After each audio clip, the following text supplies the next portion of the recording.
Hey everyone, welcome back. हाजिर हूँ आपके लिए लेकर बहुत ही अमेजिंग कहानी जिसका नाम है द यूनिवर्स स्टार। ये कहानी है हैना नाम की लड़की की, जो कि एक ग्रीम रीपर है, जिसका काम है कि वो मरे हुए इंसानों की आत्मा को स्वर्ग तक ले जाने का रास्ता बताती है। वो चाहकर भी अपने इस जॉब के खिलाफ नहीं जा सकती, लेकिन एक दिन उसकी मुलाकात होती है उसके फेवरेट सिंगर जीवू से, जो बहुत जल्द मरने वाला है। वो ये डिसाइड करती है कि वो उसे बचाएगी, चाहे जो भी हो जाए। तो चलिए देखते हैं इस कहानी में आगे क्या कुछ होता है। कहानी की शुरुआत में हम हैना को देखते हैं जो अपने घर से जीवू की कॉन्सर्ट के लिए जा रही थी, पर तभी उसका एक्सीडेंट हो जाता है। अगली सीन में वो भी ग्रीम रीपर बन चुकी थी और वो हमें बता रही थी कि मेरी छोटी सी जिंदगी से मेरे पास सिर्फ एक लौती मेमोरी ही बची हुई है, और वो है जीवू। मुझे अपना नाम तक याद नहीं, बस ये याद है कि मुझे जीवू बहुत पसंद था, एंड अब भी है। अगली सीन में हम देखते हैं हैना सोकर जागती है।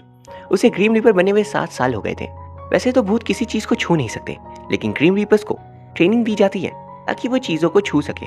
हम देखते हैं कि हैना ने भी प्रैक्टिस करते करते चीज़ों को छूना सीख लिया था। वो खुद को तैयार करी थी। फिर वो जीवू की सॉन्ग्स को कानों में लगाती है और बाहर निकल जाती है। उसके पास एक पेट डॉग भी था। वो उसे कहती है, प्लीज़ यहीं रुकना, सोल जल्दी यहाँ जाएगी। सोल एक्चुअली में हैना की दोस्त थी, एंड वो एक ग्रीम रीपर नहीं है।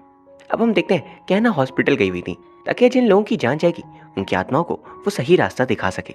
वो देखती है कि सामने जो पेशेंट है वो एक छोटी बच्ची है। हैना की घड़ी पे टाइमर शुरू हो जाता है, एंड उस बच्ची के पास लगभग 5 मिनट ही बचे थे। हैना को ये देख काफी बुरा लग रहा था, लेकिन वो इसे बचाने के लिए कुछ कर भी नहीं सकती। हॉस्पिटल के अंदर और भी ग्रीम रीपर्स थे बाकी आत्माओं को अपने साथ ले जाने के लिए, पर तभी उस हॉस्पिटल के सबसे बेस्ट डॉक्टर वहां पर पहुंच जाती है, जिनका नाम था युनसु।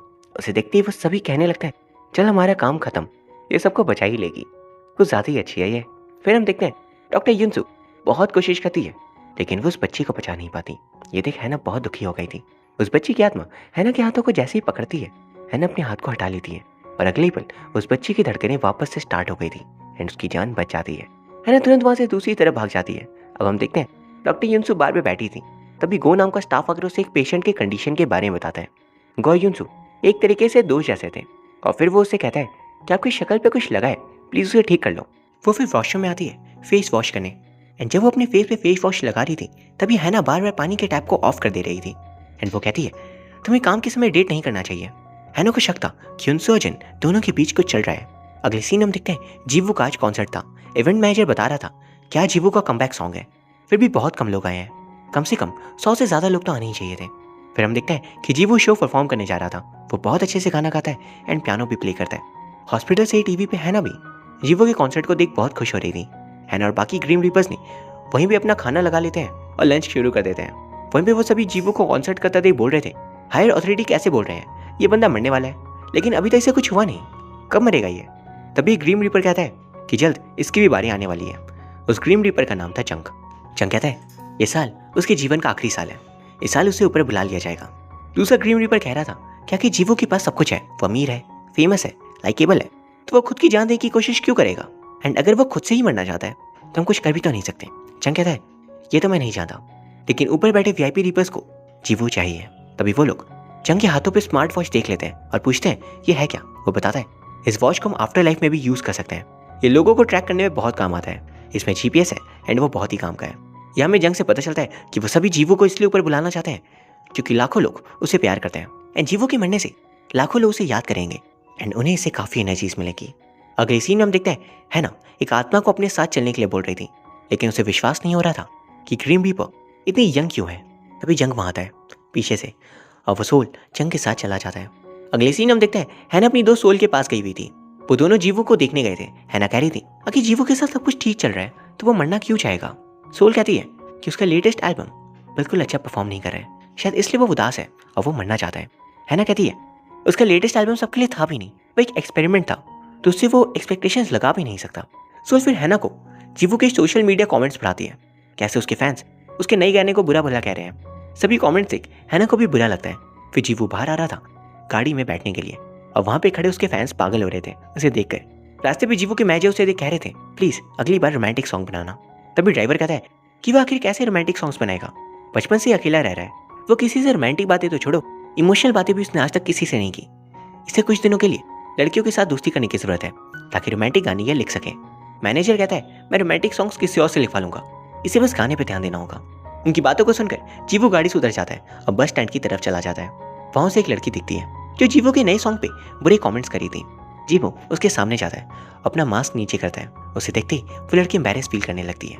फिर वो बस पे चढ़ गया था एंड दूसरी तरफ देखते हैं ग्रीन रीपर्स का सीनियर मेजर किम हैना को कॉल करते हैं और कहते हैं ऐसा कैसे हो सकता है, 800 लोग मरे हैं एंड तुमने एक की भी हेल्प नहीं की आफ्टर वर्ल्ड जाने में। हैना कहती है वो मैं जिसके पास भी गई थी वो सभी ठीक हो गए थे। किम कहते हैं ऐसे बहाना करने से काम नहीं चलेगा, तुम्हें अगर परमानेंटली काम करना है तो काम सही से करना होगा। किम कहते हैं तुम्हारे साथ कोई फीमेल घोस्ट है ना। हैना कहती है हाँ, तो उसे ऊपर भेजो, शायद तुम्हारा कुछ भला हो जाए। ये सुनकर सोल अपनी कदम पीछे कर लेती है। फोन कट करने के बाद हैना सोल से मजाक में कहती है तुम्हें भेज दूं ऊपर, सच बताओ भेज दूं क्या। सोल उसे कहती है तुम्हें पता है ना मैं एक बार प्यार करना चाहती हूँ, जब मैं ये कर लूंगी तो मैं खुशी खुशी ऊपर चली जाऊंगी। हैना कहती है मैं जानती हूँ, तुम टेंशन मत लो, तुम्हें अभी ऊपर नहीं भेजूंगी। अब हम देखते हैं जीवू रास्ता भटक गया था। रास्ते पे चलते वक्त उसे पियानो की आवाज़ आती है जो हैना बजा रही थी। वो जाकर देखते हैं तो वहाँ कोई भी नहीं था, लेकिन वहाँ पे सिर्फ उसी की फोटोज और एल्बम्स रखी हुई थी। वो जाकर खुद प्ले करना शुरू कर देता है एंड उसे देख हैना की सांसें थम जाती है कि जीवू उसके पास बैठा हुआ है। जीवू कुछ देर बाद कहता है काश मैं मर जाता। ये सुन हैना उसे गलती से टच कर देती है और जीवू तुरंत वहाँ से चला जाता है। उसे कुछ समझ नहीं आता कि आखिर उसे टच किसने किया। हैना का पेट पपी उसका पीछा करा था, लेकिन वो उसे रोक कर वहाँ से भाग जाता है। अगले सीन हम देखते हैं हैना और सोल जीवू की कॉन्सर्ट पे जाने के लिए टिकट्स बुक करे थे। हैना बुक नहीं कर पाती तो उसके खराब मूड को देख सोल पूछती है हुआ क्या। हैना कहती है मैंने जीवू को इतना परेशान कभी नहीं देखा, वो भी तो इंसान ही है, उससे भी गलती हो गई।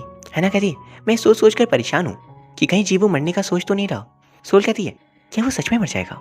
हैना कहती है ये तो मैं नहीं जानती। सोल कह रही थी कि तुम्हारे पास जो शक्ति है उसे पता क्यों नहीं लगाती कि वो कॉन्सर्ट कर पाएगा या नहीं, या फिर वो उसे पहले ही मारा जाएगा।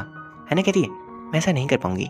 फिर सोल हैना से कहती है तुम जीवू के साथ क्यों नहीं रहती हो, उसके साथ साथ चला करो, उसे फॉलो किया करो ताकि उसे कुछ भी हो तो तुम उसे बचा सको। हैना कहती है जीवू को बिल्कुल पसंद नहीं कि कोई उसके साथ रहे या उसका पीछा करे। सोल कहती है हम तो आत्माएं हैं, हमें वो देख भी कहाँ सकता है। सोल की बात मानकर हैना अपने मैनेजर को कॉल करती है और कहती है कि उसे साइकिल से गिरने के कारण चोट लग गई है तो कुछ दिनों तक वो काम नहीं कर पाएगी। फिर वो दोनों जीवू के घर चले जाते हैं एंड हैना बताती है कि जीवू एक बहुत ही डिसिप्लिन इंसान है। रोज सुबह 6:30 बजे उठना, रनिंग पे जाना एंड फिर वापस आकर फ्रूट शेक बनाकर पीना। वो स्वीट्स को हाथ तक नहीं लगाता।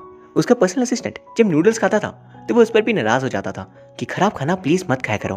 फिर उसका असिस्टेंट पूछता है कि जितने भी बुरे कमेंट्स थे सभी बच्चों ने किए थे, तुम क्या उन सभी को सू करना चाहते हो। जीवू कहता है हाँ मैं किसी को माफ नहीं करूंगा। फिर हैना और सोल आपस में बात कर रहे थे कि अभी तक जितना उन्होंने जीवू को समझा है वो ना ही स्मोक करता है और ना ही ड्रिंक्स करता है, उसके अंदर तो बिल्कुल भी बैड हैबिट्स है ही नहीं।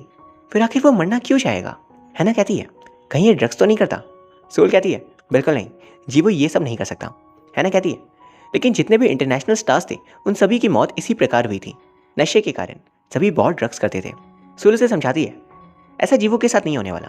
फिर जीवू एक गाना रिकॉर्ड करने जाता है। उसका मूड बिल्कुल भी बन नहीं रहा था, वो बार बार रीस्टार्ट करवाता जा रहा था एंड उसके साथ जो फीमेल सिंगर थी वो उसे देकर गाना गा रही थी।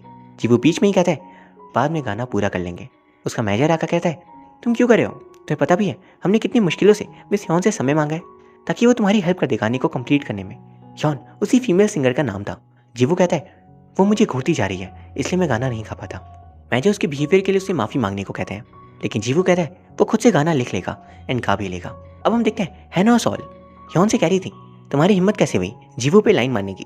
दूसरी तरफ फिर अगले सीन में सोल और हैना दोनों ही जीवू के अपार्टमेंट में आ गए थे उसके ऊपर नजर रखने। जीवू डॉक्टर युनसू से कॉल पे बात करा था, उसने एक दवाई ली थी ताकि वो अच्छे से सो सके। युनसू से समझा रही थी कि तुम्हारे एल्बम की हिट ना होने के कारण तुम थोड़े परेशान हो और तुम्हें नींद अच्छे से नहीं आ रही, लेकिन तुम दवाइयों के भरोसे कब तक काम चलाओगे। तुम्हें एक दोस्त की जरूरत है जो तुम्हारे साथ रहे दिन भर। तुम्हें सोते वक्त किसी को पकड़ कर सोना चाहिए। तुम एक पेट रख लो जिसके साथ तुम रहा करना। जीवू को अकेला रहना ही पसंद था तो वो युनसू की बातों पर ज्यादा ध्यान नहीं देता। डॉक्टर युनसू कहती है तुम इतने बड़े घर पर अकेले रहते हो, वहाँ जरूर भूत भी होंगे। जीवू की बातें हैना और सोल भी सुनकर हंस रहे थे कि भूत तो सच में है। दवाई खाने के बाद वो सोने जा रहा था, गलती से हैना दवाई नीचे गिरा देती है एंड वो घूम कर देखता है कि कैसे हुआ। अगले सीन में जीवू सो रहा था और हैना और सोल उसे प्यार से देख रहे थे कि ये कितना ज्यादा क्यूट है। फिर जीवू को वो हल्का सा टच करती है और वो टच जीवू को बहुत अच्छा लगता है। अगली सुबह 6:30 AM हैना जीवू का वेट करी थी, लेकिन आज जीवू रनिंग पे नहीं जाता, वो सोता रह जाता है। मैनेजर कॉल करता है और जीवू से कहते हैं आज तुम रनिंग पे नहीं गए, क्या हुआ है। एंड अगले सीन में जीवू एक बोल noodles and full creamy milk shake and chocolates खाता जा रहा था। ये देख सभी बहुत हैरान थे, सबसे ज्यादा तो हैना कि ये बंदा कर क्या रहा है, इसकी अभी तारीफ की थी और अभी पलट गया। फिर जीवू अपने असिस्टेंट से कहता है कि जिन लोगों ने भी मीन कमेंट्स किए थे उनके ऊपर जो केस किया था वापस ले लो, मैं इन लोगों के साथ मिलकर समाज सेवा करूंगा। असिस्टेंट की हाँ कर देता है तो जीवो उसे थैंक यू कहता है। ये सुनकर के की आंखें नम हो जाती है। जीवो ने पिछले 7 सालों में आज तक कभी उसे थैंक यू नहीं कहा था, इसलिए के पूछता है तुम ठीक तो हो ना, कहीं तुम मरने तो नहीं वाले। ये सुन हैना घबरा जाती है कि कहीं जीवो सचमुच मरने तो नहीं वाला। तभी उसे सीनियर मैनेजर किम का कॉल आता है। वो किम से रिक्वेस्ट करती है कि प्लीज़ मुझे जीवो के साथ रहने दीजिए कुछ दिनों तक, जब तक वो जिंदा है, फिर मैं उसे कभी नहीं मिल पाऊंगी। किम कहते हैं तुम्हें यहाँ पर जिंदा लोगों के साथ रहने के लिए नहीं रोका है, बस इतनी रिक्वेस्ट है, बस इतना कहना है कि तुम अपना काम क्यों नहीं करती। हैना कहती है ऐसा लगता है जीवो जल्दी मरने वाला है तो प्लीज़ मुझे उसके साथ रहने दीजिए, मैं उसे आफ्टर लाइफ तक का रास्ता दिखाऊंगी। किम कहते हैं तुम एक बच्ची तक को आफ्टर लाइफ में नहीं भेज सकी, एंड ये तो अभी जिंदा है, और पता है अगर जीवो इस साल जिंदा बच गया ना तो वो अपनी पूरी जीवन को जीने के बाद ही मरेगा। हम तुम्हारे ऊपर उसके आफ्टर लाइफ का भरोसा नहीं छोड़ सकते क्योंकि उसकी ज़रूरत है ऊपर, तुम तो उसे जिंदा भी बचा लोगी। हैना कहती है आप किसी को ऐसे ऊपर नहीं भेज सकते सिर्फ ये बोलकर कि उसके ऊपर ज़रूरत है, आपको उस पर दया नहीं आती। किम कहते हैं अभी तो मुझे तुम पर दया आ रही है। हैना कहती है अगर दया आ रही है तो मुझे ऊपर क्यों नहीं भेज दिया, यहाँ काम के लिए क्यों रोक रखा है। किम उसे वहाँ से चुप करवा कर भेज देते हैं, ये बोलकर कि जीवो को बचाया नहीं जा सकता, भूल जाओ उसे। अब हम देखते हैं हैना उदास बैठी थी, तभी वहाँ पे जीवो आता है और उसके पेट डॉग को अपने साथ ले जाता है। हैना उसका पीछा करने लगती है। दूसरी तरफ उसके घड़ी पे काउंटडाउन शुरू हो जाता है कि 5 मिनट में जीवो की जान जाने वाली है, लेकिन उसने घड़ी अपने रूम पे ही छोड़ दी थी तो उसे ये बात पता नहीं चल पाती। जीवो भागते हुए एक मिनी ट्रक के सामने आ जाता है, उसे बचाने के लिए है ना उसे साइड पे धक्का देती है। एंड अगले सीन में हम देखते हैं सीनियर ग्रीम रीपर जंग जीवो को अपने साथ ले जा रहे थे। वो कहते हैं मैं तुम्हारा बहुत बड़ा फैन हूँ, मैंने सोचा नहीं था तुम्हें गाइड करने का सौभाग्य मुझे मिलेगा। एंड फिर अगले सीन में हम देखते हैं कि किम को हायर अथॉरिटी से डांट पड़ रही थी कि जीवो को वो सभी अब तक भेज क्यों नहीं पा रहे हैं। किम उनसे माफी मांगते हैं और भरोसा दिलाते हैं कि जल्दी वो उसे ऊपर भेज देंगे। वही फिर हमें पता चलता है कि जंग ने किसी और इंसान की आत्मा को जीवो की आत्मा समझ लिया था। जीवो उसे डांट लगा किम उसे डांट लगाते हैं कि तुम इतने समय से ये काम करे हो, फिर भी ऐसी गलती, वो उसे वहाँ से भगा देते हैं। एंड अगले सीन में किम हैना के साथ टहल रहे थे, वहाँ किम को पता चलता है कि हैना ने जीवो को बचा लिया था, जैसा कि हमने भी देखा। किम कहते हैं एक ग्रीम रीपर कभी इंसानों की लाइफ में इंटरफेयर नहीं कर सकता, इंसान खुश होते हैं या दुखी, या जिंदा रहते हैं या मारे जाते हैं, ये सब इंसानों पर डिपेंड करता है। किम कहते हैं पता है कितनी गलत बात है कि ग्रीम रीपर ने एक इंसान को नई जिंदगी दी। वो कहते हैं तुम्हें जॉब से निकाला चाहता है, किसे मारना और किसे बचाना यह ग्रीम रीपर का काम नहीं है, उनका काम है सिर्फ आत्माओं को आफ्टर लाइफ तक गाइड करना, एंड इंसानों को मारना या उन्हें बचाना ये दूसरे इंसानों का काम है। ये बात हमेशा याद रखना कि तुम एक इंसान नहीं हो। अगली सीन हम देखते हैं कि किम हैना को दोबारा जिंदा करने की बात कर रहे थे। वो कहते हैं तुम जीवो को बचाना चाहती हो ना, तो जाओ। हैना हैरान थी क्या ऐसा पॉसिबल है। किम कहते हैं हाँ। वो कहते हैं तुम्हारे पास इस स्नोफॉल तक का वक्त है, अगर उस वक्त तक तुमने जीवो को बचा कर रख लिया तो हम लोग उसे कुछ भी नहीं करेंगे। हम देखते हैं हैना तेजी से जीवो की गाड़ी की तरफ भागती है, अपना एक्सीडेंट करवा लेती है, उसके हाथों पे 7 स्टार्स बन जाते हैं। एंड एक्चुअली हैना ने अपने बकेट लिस्ट में 7 चीजें लिखी थी। किम कहते हैं एक बात याद रखना, अपनी इच्छाओं को आराम से पूरा करना, अगर तुम्हारे पास कोई कारण नहीं बचा धरती पे रहने का तो तुम्हें तुरंत ऊपर बुला लिया जाएगा। जीवो तुरंत उसे देखने बाहर उतरता है। हैना उसे देख बहुत खुश थी। फिर हैना को हॉस्पिटल लेकर आया जाता है। एंड अगले सीन में वो होश में आकर खुद को जिंदा पाती है और उसकी खुशी का ठिकाना नहीं रहता। दूसरी तरफ डॉक्टर युनसु मिस्टर गो को बता रही थी कि हैना को जरा सी भी चोट नहीं आई। एंड ये बात एक चमत्कार से कम नहीं। हैना वहां से जीवो के कॉन्सर्ट पे चली जाती है। किम ने उसे घड़ी दी थी जिसकी मदद से जीवो को जब खतरा होगा तो वो जान पाएगी।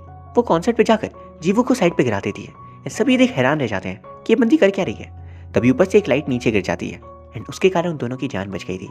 दूसरी तरफ किम किसी से कह रहे थे कि हमें टेंशन लेने की जरूरत नहीं है, हैना चाहकर भी जीवो को बचा नहीं पाएगी, जीवो ऊपर जरूर आएगा।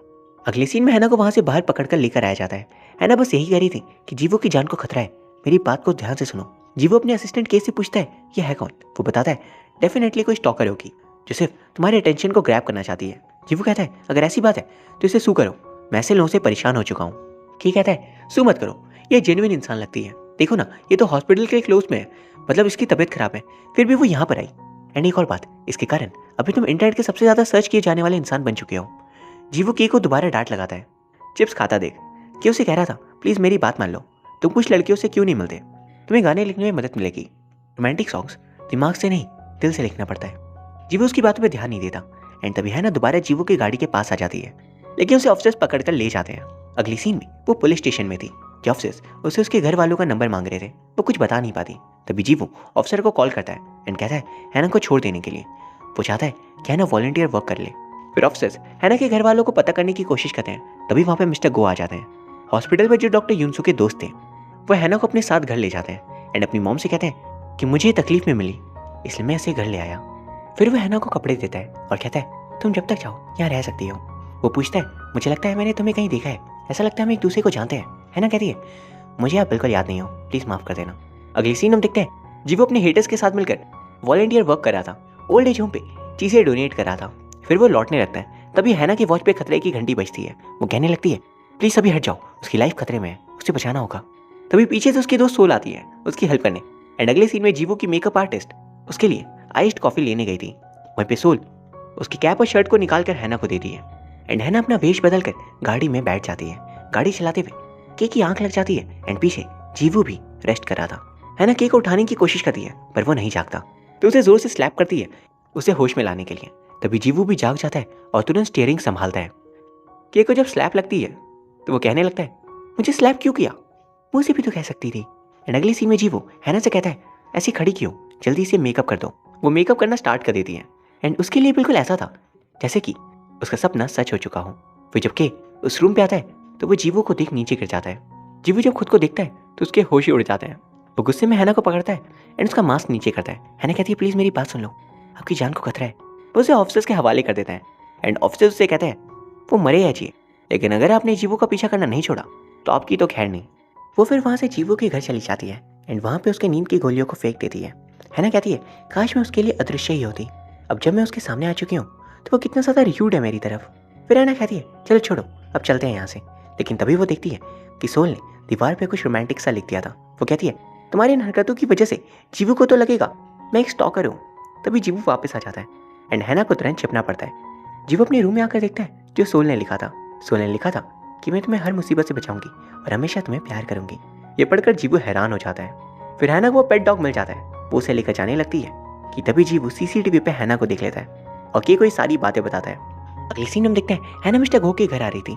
वहीं पे उसे वो बच्चे मिलती है जिसे उसने मरने से बचाया था। वो बच्ची कहती है, क्या मुझे दोबारा ले जाने आए हो? हैना कहती है, नहीं, मैं ऐसा बिल्कुल नहीं करूंगी। कुछ देर में वहीं पे जीवो भी पहुंच जाता है हैना का पीछा करते हुए। वो कहता है, कुछ बच्चे उस प्यारे से पपी के साथ खेल रहे थे। घर के अंदर से उसे पियानो की आवाज़ आती है तो वो अंदर चला जाता है। अंदर वो देखता है कि हैना गाना गा रही थी, उसके साथ वो बच्ची भी थी। जीवो को देख वो उसे ऑटोग्राफ मांगती है। फिर जीवो हैना से कहता है, तुमने मेरे पेट को क्यों चुराया और तुम मेरा पीछा क्यों कर रही हो? वो कहती है, वो मैंने नहीं, आपने चुराया था, वो पपी मेरा है। वो पूछता है, तुम्हें मेरे घर का पासवर्ड कैसे पता, और तुम ये बताओ मेरे बारे में तुम इतना सब कैसे जानती हो? वो कहती है, प्लीज़ मेरी बात सुनिए, आपकी जान को खतरा है। इस साल के पहले स्नोफॉल तक मुझे आपके साथ रहने दो, मैं बहुत अच्छे से बिहेव करूंगी, पक्का। जीवो को के की बात याद आती है, अच्छी लड़की से दोस्ती करने वाली, उसे हैना स्वीट लगती है और वो अच्छा गाना भी गा रही थी तो वो मान जाता है। फिर वो कहता है कि कल का क्या प्लान है तुम्हारा? भैया मैं तुम्हें लेने आ जाऊंगा, तैयार रहना। हैना को विश्वास नहीं हो रहा था कि जीवो उसके पास बैठा है, उसे अच्छे से बात कर रहा है। फिर वो बाहर जाकर उस पपी को ले लेता है और के को कॉल कर कहता है, उस लड़की के ऊपर रिपोर्ट दर्ज मत करो एंड अगले 2 हफ्ते तक मेरा सारा काम शिफ्ट कर दो। मैंने सोचा है कि मैं एक बार डेटिंग ट्राई करूंगा। अगले सीन में उसे सोल समझा रही थी कि अब जो जीवो मान गया है तो उसके साथ ही रहना एंड उसकी जान बचा लेना। फिर वो कहती है, क्या तुम जीवो के साथ इन कपड़ों में रहोगी? सोल कहती है, नए कपड़े ले लो प्लीज़ हैना। लेकिन हैना के पास बिल्कुल पैसे नहीं थे। तभी उसे याद आता है एक बार उसने बूढ़े अंकल की आत्मा की हेल्प की थी और उन्होंने उसे अपने एटीएम कार्ड दिया था जिसमें बहुत सारे पैसे हैं। वो उसे निकाल कर शॉपिंग में चली जाती है एंड अगले दिन जब जीवो उसे लेने आता है तो हैना ने खुद को बदल लिया था पूरी तरह से। लेकिन फिर भी जीवो इम्प्रेस बिल्कुल नहीं था। उसने जीवो के लिए बहुत शॉपिंग भी की थी लेकिन तभी जीवो कोई इंटरेस्ट शो नहीं करता। फिर वो हैना को एक फ़ोन गिफ्ट करता है और उसे उसका नाम पूछता है। वो अपना नाम गिल बताती है। जीवो पूछता है, लोग डेट पे क्या करते हैं? हैना कहती है, क्या ये सच में एक डेट है? तब शायद हमें अम्यूजमेंट पार्क जाना चाहिए। जीवो जाना नहीं चाह रहा था तो हैना कहती है, तुम्हें डर लगता है क्या? एंड ये सुन वो मान जाता है लेकिन राइड्स पे बैठ उसकी हालत ख़राब हो जाती है। फिर वो उसे एक प्यारी सी राइड पे ले जाती है, वो बहुत ही रोमांटिक था। एंड जीवो हैना के हंसते चेहरे को देख खुद भी स्माइल करने लगा था। फिर जीवो खुद उसके हाथों पे अपना हाथ रखने की कोशिश करता है जिसे देख हैना को विश्वास नहीं हो रहा था। राइड खत्म होने के बाद हैना के हाथ से दूसरा स्टार भी मिट जाता है। उसके 2 विशेष सब पूरे हो चुके थे एंड बस 5 और बचे थे। अगले सीन में जीवो एक पेज में लिखती है, आज मेरी धड़कनें बहुत तेज़ हो गई थी गिल के हाथों को जब मैंने पकड़ा था तब। अगले दिन वो दोनों रेस्टोरेंट पे जाते हैं। हैना खाकर उसे टिश्यू मांगती है। जीवो खुद से उसके मुंह को साफ कर देता है एंड हैना उस टिश्यू को संभाल कर अपने बैग में रख देती है। ये देख जीवो को विश्वास नहीं होता, ये क्या ही लड़की है। फिर शाम को वो दोनों गेम खेल रहे थे तभी उसका टाइमर बजता है। हैना देखती है ऊपर का साइन बोर्ड गिरने वाला है। वो तुरंत जीवो को वहाँ से बचाकर ले जाती है पर पीछे से उन्हें जंग देख लेता है। हैना बस से चली जाती है और जीवो अपनी धड़कनें फील कर पा रहा था। दूसरी तरफ जंग किम को बता रहा था कि हैना जीवो की कोल्ड हार्ट को सॉफ्ट बना रही है, बिल्कुल एक गार्जियन एंजल की तरह। आपने उसे दोबारा जिंदा क्यों कर दिया? ऐसे तो हम कुछ नहीं कर पाएंगे। किम कहता है हम सब कुछ कर पाएंगे, तुम घबराओ मत, हमारे पास स्नोफॉल तक का टाइम, हमारे पास स्नोफॉल तक का वक्त है, सब कुछ ठीक हो जाएगा। अगले सीन में हम देखते हैं हैना जीवू के घर पे थी, वो वहाँ पियानो बजा रही थी। तभी जीवू भी उसके साथ पियानो प्ले करने लगता है। गलती से हैना के हाथ जीवू के हाथ से टच हो जाते हैं एंड जीवू की धड़कनें स्लो नहीं हो पा रहे थे हैना कहती है मैं चलती हूँ। तभी सोल कुछ चीज़ें गिरा देती है, जिसे देख जीवू हैना को पकड़ लेता है। फिर सोल लाइट्स ऑफ करती है और पूरा अंधेरा हो चुका था। जीवू और घबरा जाता है और हैना को जाने नहीं देता। हैना ने कभी कल्पना भी नहीं की थी कि वो एक आइडल जिसे वो इतना ज़्यादा प्यार करती है, वो बंदा उसे कभी डेट करेगा। एंड इसी सीन को दिखाते हुए इस ड्रामा का पहला पार्ट खत्म हो जाता है। आई रियली होप आपको कहानी यहाँ तक पसंद आई होगी, और हाँ देन प्लीज़ चैनल को सब्सक्राइब कर लीजिए इसके सेकंड पार्ट को भी देखने के लिए। मैं उसे जल्द से जल्द पोस्ट करूँगा, इसलिए प्लीज़ वीडियो को भी लाइक कर दीजिए, और अगर आपके कोई भी सजेशंस हो तो कमेंट सेक्शन में बता सकते हो। Thank you very much for watching, see you soon.